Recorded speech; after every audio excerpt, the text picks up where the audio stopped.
welcome back to Madrona's Pulse Teachings. I am Iris, and we are going to chat about this Cancer new moon that is upon us on July 5th. A Cancer new moon is a yin moment. It is a time to withdraw from the hustle. It is a time to really ask ourselves, what is nurturing, what is nourishing, what do I need, and what can I let go of so that I can cultivate a little nest. So that I can cultivate a little nest where I'm not comparing myself or forcing myself or telling myself any of the things that we all tell ourselves, and we're always trying not to, but we do, and just be. It's a moment to just be. And when I sat with the chart, before making this video, as I always do, there is a lot of divine feminine energy dripping its way into our psyches, our bodies during this moment of the new moon. And so I'll talk about that. And it's this new moon, it really could be a bit of a reset. Okay. And I'll talk about that as well. So the data, what's the data? So as I said, it's July 5th. It's happening right around 14 degrees of Cancer. And where I am on the West Coast, it's happening at 3:57 p.m. So you want to adjust for wherever you are in the globe. And it's always a nice idea to have a little peek at your chart. Do you have anything right around 14 degrees of Cancer? Do you have anything opposite in Capricorn? Do you have anything in the squares in Aries or Libra? And that will give you even more information of how personally it's talking to you. But these are just kind of the general energies that we're going to be moving through during this new moon. And, the new moon in Cancer the moon is there snuggled up with the sun, and it is ruled by the moon, Cancer. So that's part of why a Cancer new moon is always a time to kind of withdraw, to go into the nest that we can create for ourselves, to really, as I said, work on quieting the inner critic so that we can really relax. It is a time to relax and just feel. Cancer energy feels. It's the first water sign of the zodiac. It discovers the self through feeling. Okay, that's part of the role of Cancer.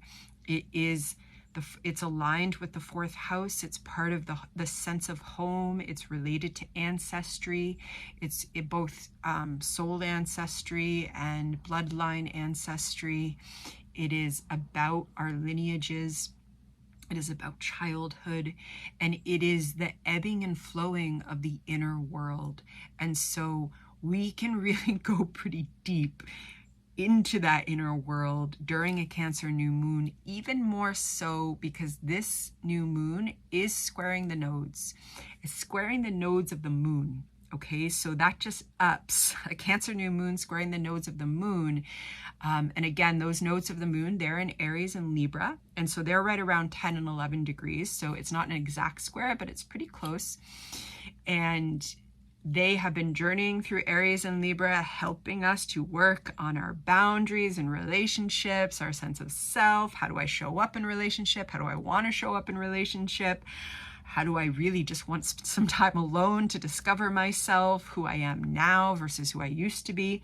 All of those themes could absolutely come up during this new moon. All the more reason why we want to slow down to be with ourself during this new moon so that we can feel what's coming up. Okay.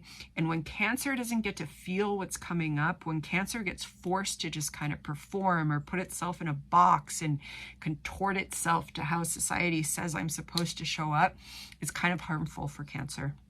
And Cancer doesn't want to do that. Cancer wants to flow, whether it's flowing through grief or joy, or all of a sudden joy is grief and grief is joy. It wants to flow.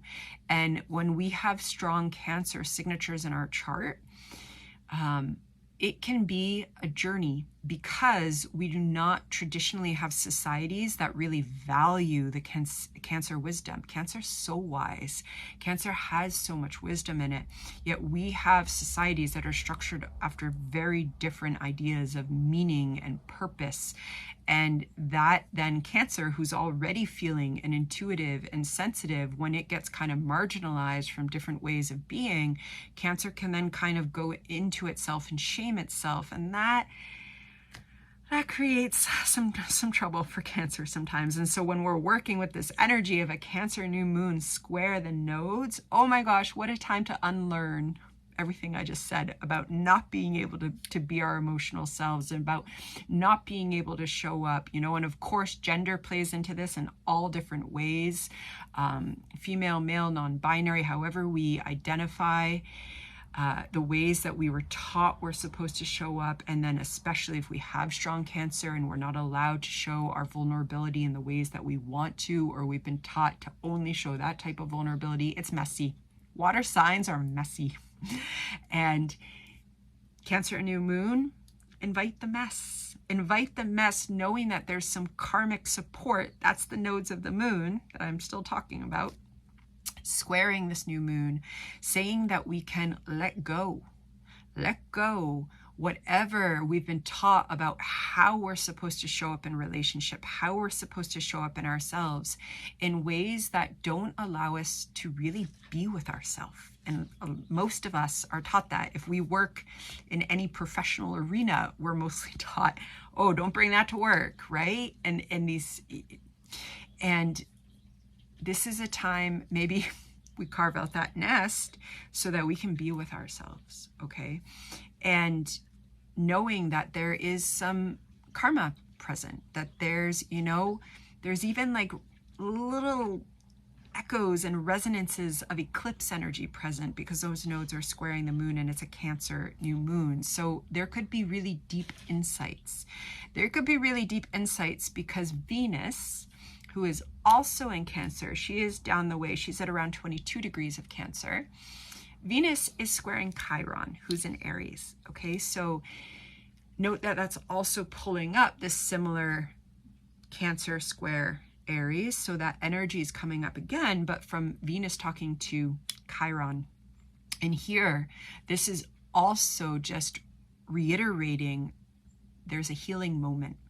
There's a healing moment as long as we follow the call to nest up, whatever that means. Nesting up for me might be with my little Finnegan, who's actually curled up down there, you know, on my lap, or it might be me out in nature. For you, it might be you with your best friend snuggled up. It might be, you know, we're all gonna have different nests. The idea is that we get to be in our nest. And as that's happening, we also want to realize that there might be some insights coming through emotion around our values as they relate to how we show up, to what we're on healing journeys with. That Aries sense, you know, Chiron and Aries is healing our sense of self, is helping. And Chiron and Aries right now is actually breaking new ground in that Chiron journey, and it is going to station retrograde.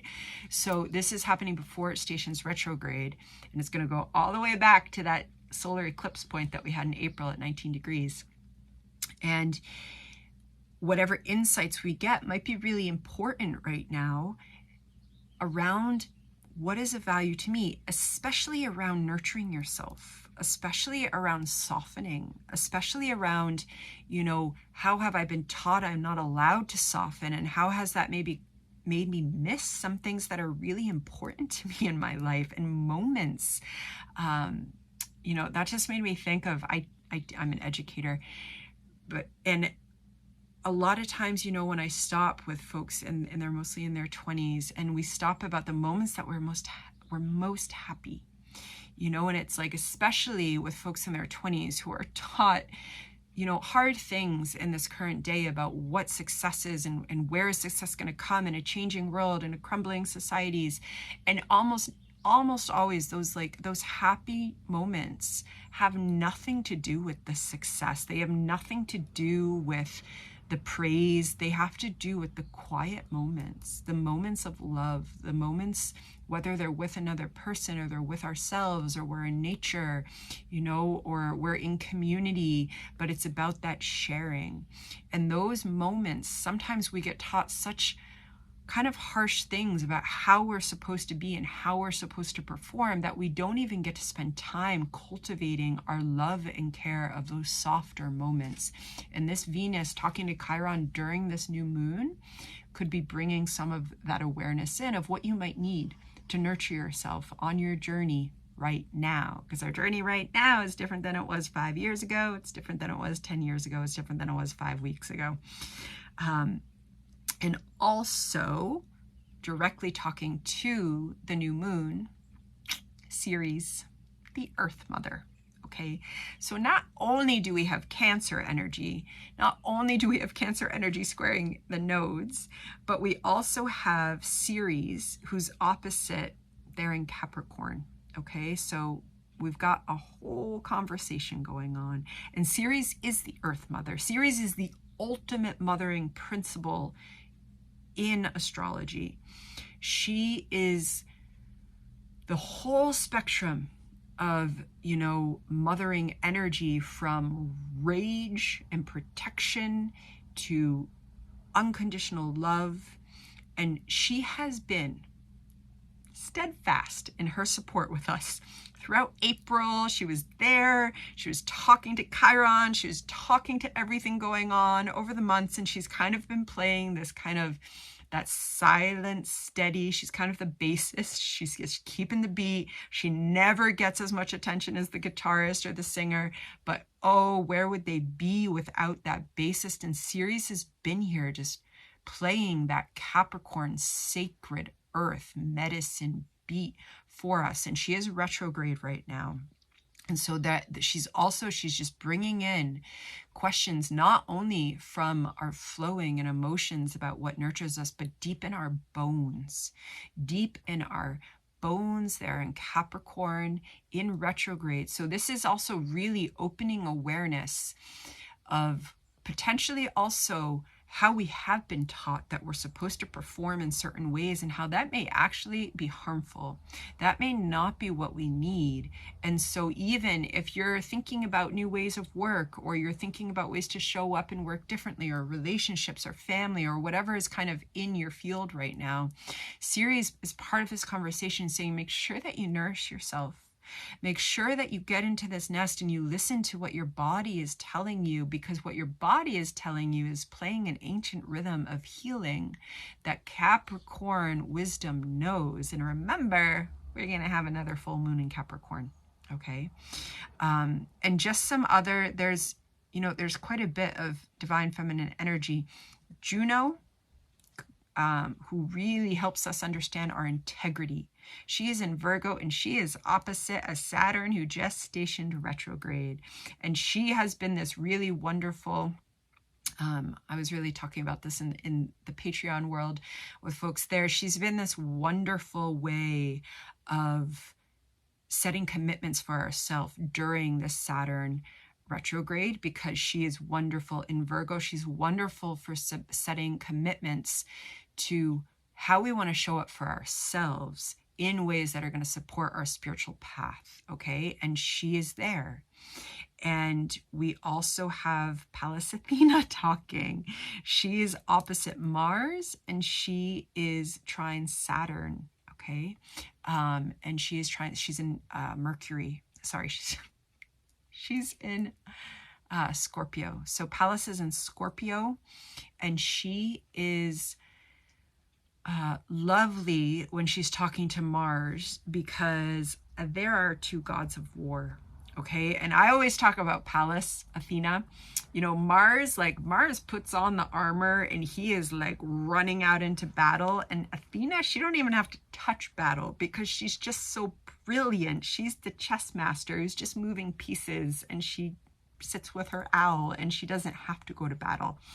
And she's opposite Mars, and she might be wanting to bring some deep Scorpio wisdom about, I love Athena and Scorpio, Athena in Scorpio can really get into the wisdom of the alchemist, you know, can really bring that in. And it teaches her that she has to let her guard down sometimes in order to go into those deep, intimate, messy places and find the wisdom there.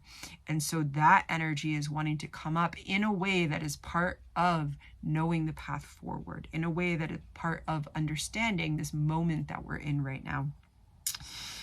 And we also, of course, have what is an ongoing trine between Pluto and Sedna. Okay, so we also have that, and that is very deep. I'm actually going to do a whole other video on the trine of Pluto and Sedna that we're working with for the next while, because it is a mighty moment for healing archetypal wounds.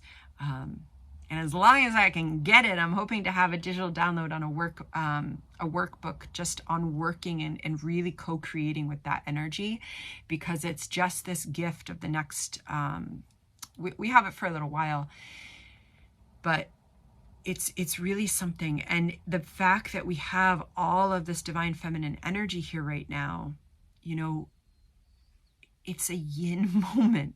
I start with the yin moment, I end with the yin moment.